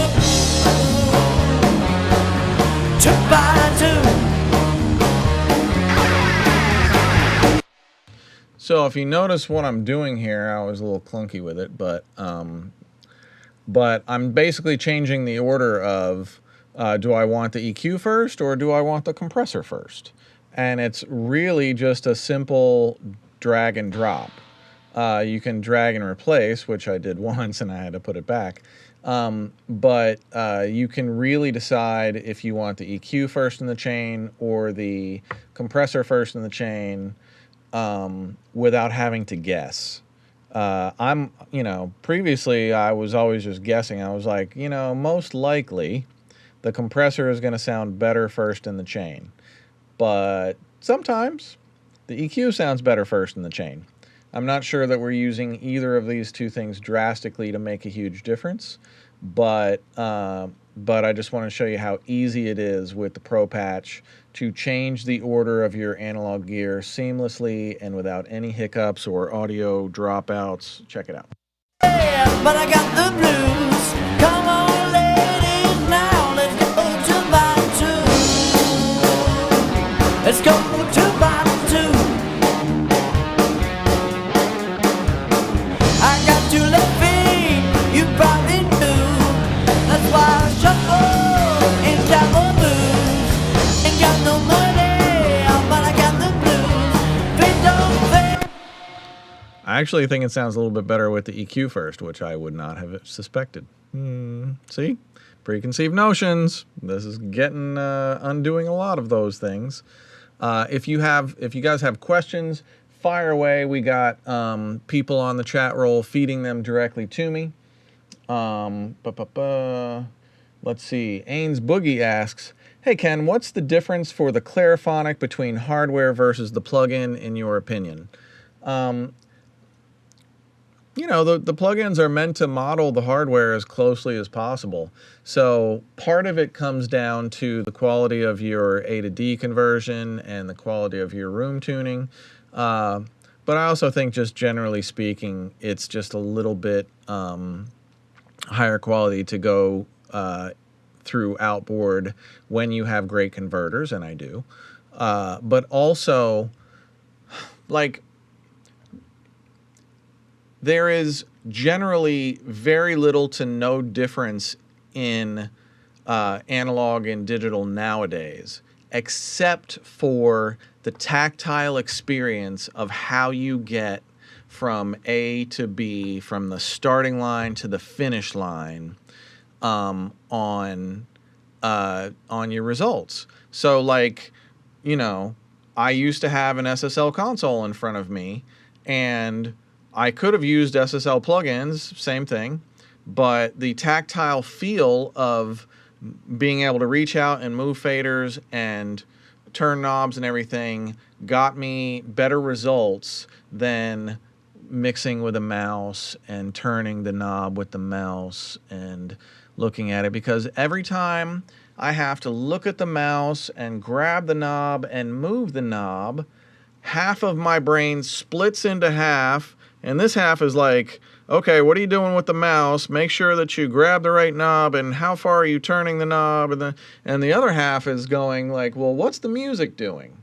And that, to me, is distracting as hell.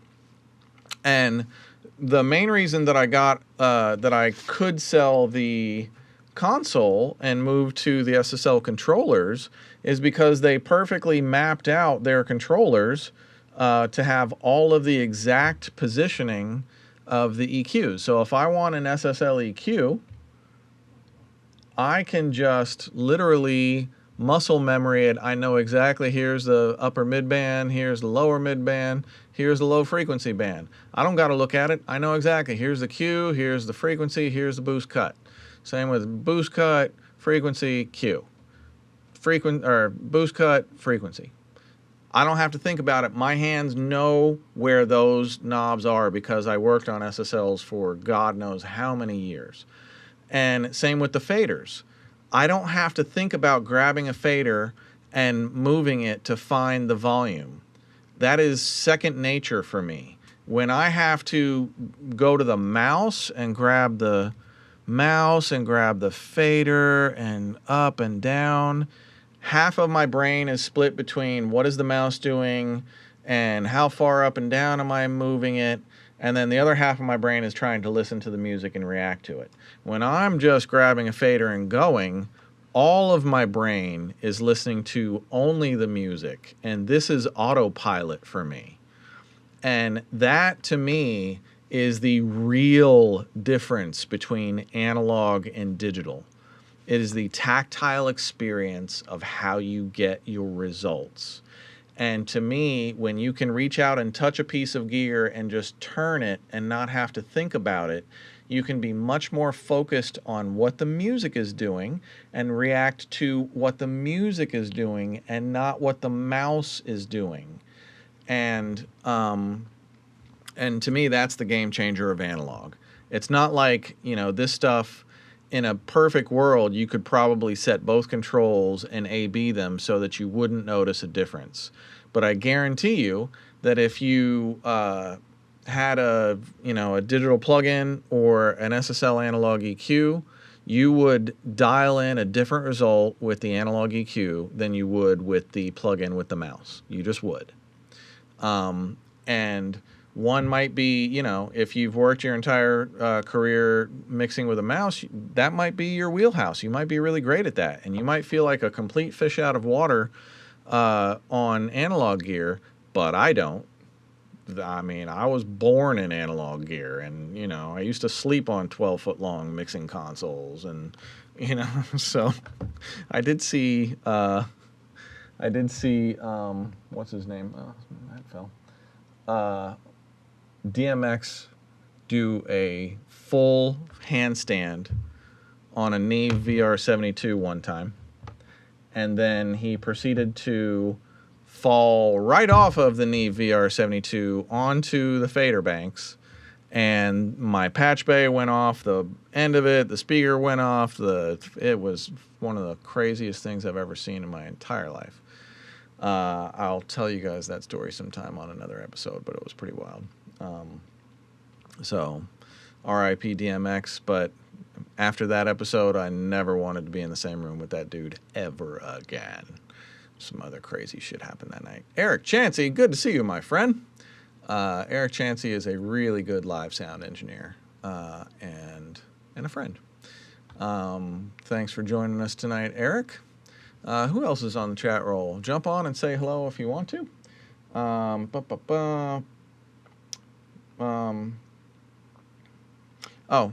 Here's a question. Ben Kruger asks, hey, Ken, when you deliver a mix with analog gear on the mix bus, do you also deliver the stems through that chain or use a digital chain to create the stems? No. That is the big downfall of analog gear, is that if you've got to deliver mixed stems, you've got to print the mixed stems in real time, one at a time through the mix bus, which is typically a slower process. But the flip side of that is very often, say if I've got the FabFilter Pro L2 on the mix bus and I'm oversampling at 32x and I'm printing offline, it's ever so slightly faster than real time. You might be going 1.3 times or 1.4x, but it's not like 10x. So there's not a huge difference between printing in real time. You can still use the oversampling in real time and get all the benefit from it. So you're not, if you're printing your mixed stems through the mix bus with analog gear, if you're doing a lot of oversampling on the mix bus or in the mix in general, you might save a little bit of time doing offline bounces, but you're not going to save a ton of time. And if analog gear is your wheelhouse, then you should probably stick with analog gear. The flip side is you can use analog gear on all of your inserts, but not the mix bus. And then before you print, once your client approves, or once you're at the end of your mix, you can bounce your inserts as audio so that you preserve the sound of the analog gear, but you can instantly recall it at any later time, and then print offline digital through the mix bus and not use any pieces of analog on the mix bus itself. So that's another way to go if you're going to do a lot of recalls, or if it's like a huge track heavy session that you're going to be having to do a ton of mixed stems with. It's all a judgment call. Everything in this business is a judgment call. Tease Worldwide, what's up? Good to see you. Who else we got? Jamal Johnson, Christian Lima, Right Sound Studios, Rob Dorsey. You guys are active tonight. Great to see you. Let's see. Is there anything else you guys want me to show you from the analog domain? Oh, one thing that I wanted to show you was, I'm not sure how exactly to cook this up. I think if I switch on the Pro Patch, I'm going to show you one of the cooler things that you can do with the Pro Patch is audition different mic pre's in real time. And here, if I go to, I think it's this one, yeah. So when I switch to this, I think I'm going to switch to, let me get it ready.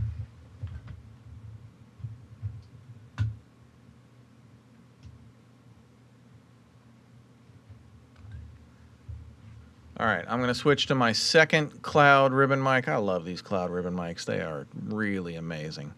So I think when I switch to this, yes, now I'm here. And if I switch right now, I'm on, let's see, am I? Yeah. So right now I'm on the Groove Tubes Viper. Boom, Groove Tubes Viper. And if I want to A/B between that and 512, it's an instant click, and now I'm on the API 512. Oh, crap. apparently you guys weren't hearing that. So I'm not sure why. I know I'm sure I have to set something else internally to make that happen. But the gist of what I was trying to show you is basically I have an AB set up with the second ribbon between the GrooveTube's Viper and the API 512, and I probably have to have it inserted somewhere on my system.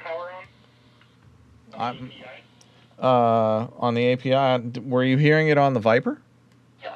Oh, okay.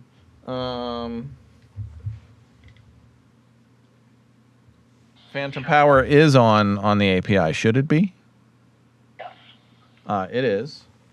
By the way, the Pro Patch carries Phantom through any of its relays, so that shouldn't be an issue, and Phantom Power was on. We did test this earlier, and it was working, so I'm not really sure what's happening right now. But was it, no? No. So the gist of it is, in real time, you can switch between auditioning two different mic pre's, and if you have them level matched, then like the singer doesn't even know you're switching. And you can, have them do a pass and just listen to one and listen to the other and listen to one and listen to the other and see which mic pre that you really like on that vocalist, and make sure that you only take one take to decide and then just go with whatever your choice is. Or just do that at like the beginning of an album project and, do all of your mic pre and microphone shootouts at the beginning of your project before you actually start recording songs. You don't want to nerd out while you're trying to capture a great performance with a vocalist behind the mic. And if you read my Getting Great Vocals PDF guide, you will know that. But I think there's often a lot of value in at the beginning of a project, auditioning tap in the vocalist and the artist and go like, okay, we're going to spend like 2 or 3 hours listening to you on different microphones and different mic preamps and different compressors, and we're going to find the very best combination for your particular voice with all of this gear. And then that is going to be the chain for the entire album. For me, I just bought a Sony C800G and a GrooveTube's Viper and a Thermionic Culture of the Phoenix and my Clariphonic, and that's my chain. Everybody sounds incredible on that chain. I never have to think about it. There's never been once where I've been like, that's kind of disappointing. It's every single time it's like, holy shit, they sound amazing on that chain. But that's not the least expensive chain in the world. So there is that. Oh, we got more people. Bill Dwyer, good to see you, Bill. If there are any Soundcraft users out there, Bill Dwyer runs I think it's on Facebook, a Soundcraft users group. Very avid community of Soundcraft people. In fact, I think Cincy Sound Studios, who lent us some of this gear that we're using tonight, has a Soundcraft 3000 there. So, hey, Cincy Sound, if you're not in Bill Dwyer's group yet, you guys might want to join, and you'll find a whole bunch of other amazing Soundcraft people. Who else we got? I just saw DJ Sir Lancelot. Good to see you. Who else is here? Tease Worldwide, Ben Kruger, Michael Bruce Miller, Jamal Johnson.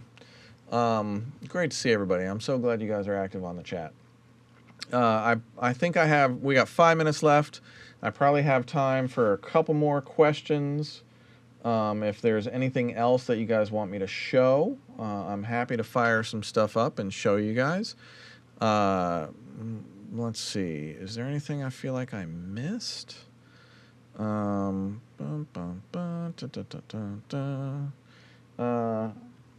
right. Who do we got? Right Sound Studios asks, hey, Ken, how deep is the Wolf Audio Pro patch? I can't seem to find dimensions anywhere.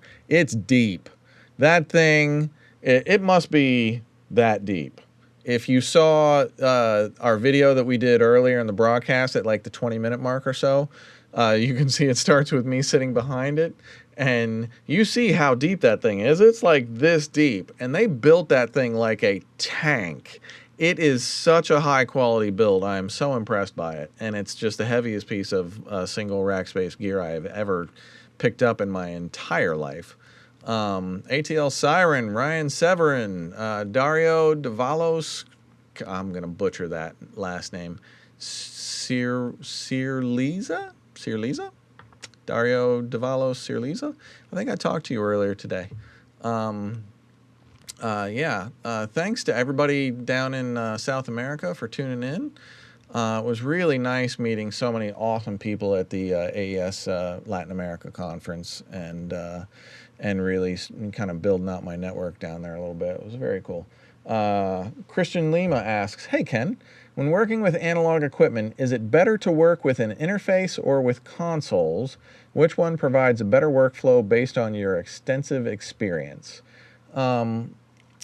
I personally love sitting in front of a console, but I'm not a tech. And when that console starts needing like recapping, or if it's getting crackly and buzzy and the switches aren't working anymore, then I'm not much good to fix it. And a great tech can cost you a lot of fucking money. So I think there's always a component of deciding how you want your workflow to go with how expensive it's going to be to upkeep your gear. And one of the things that I noticed was when I got all of my great analog gear out of storage and started putting it back into use, a lot of it has little problems here and little problems there, and this half the stereo, like the left side isn't working or the right side isn't working, or it needs new tubes or something, and that shit gets expensive. So that's always a consideration with using analog gear. So you got to be careful what your budget is. Plugins are way cheaper than analog gear. So if you're on a budget, you can do great work with plugins. Who else we got? Steve Richmond, Bernie. I'm gonna butcher this name. Ubidia, Bernie Ubidia. And who else we got? Ben Kruger asks, "Hey Ken, what are your go-to acoustic guitar mics and techniques? And when do you choose stereo or mono?" I almost always choose mono with acoustic guitars. And even if I'm using two microphones, I'll use something like a auto align to align the two mics. But it's almost always mono. That's just personal choice. You can do stereo. There's nothing wrong with it. But I don't. And usually it's a C800G, or sometimes I'll use like an AKG 451 small diaphragm, something like that. And the other thing I do sometimes with I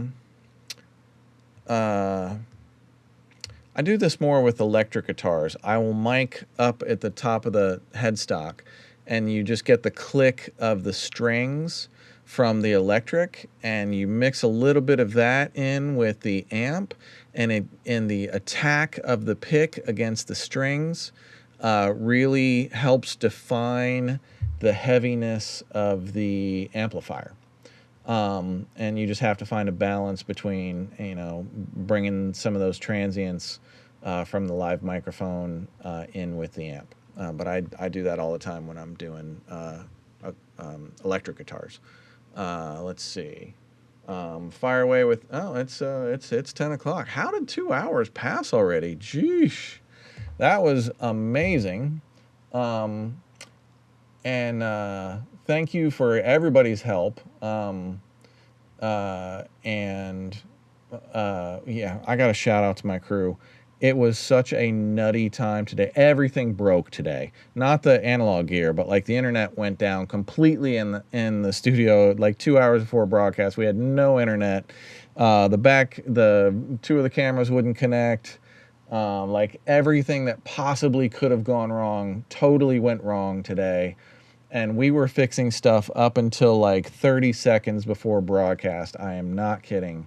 And so if this broadcast feels like it went off without a hitch, thank you to my guys. They are super amazing.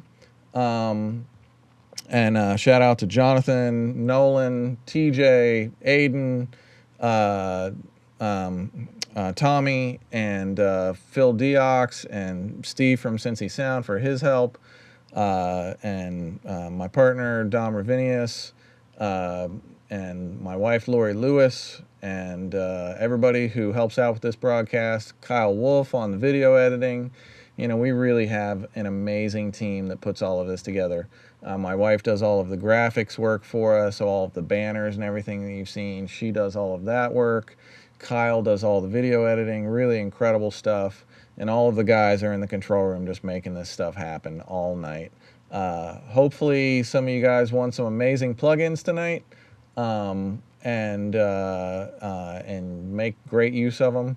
Thank you so much for joining us for Hardware Night. We've been wanting to put this show together for the longest time. And finally, I could buy that Pro Patch and get it into the mix here and get all my old analog gear back. You're going to see this stuff in the control room a lot more in future shows.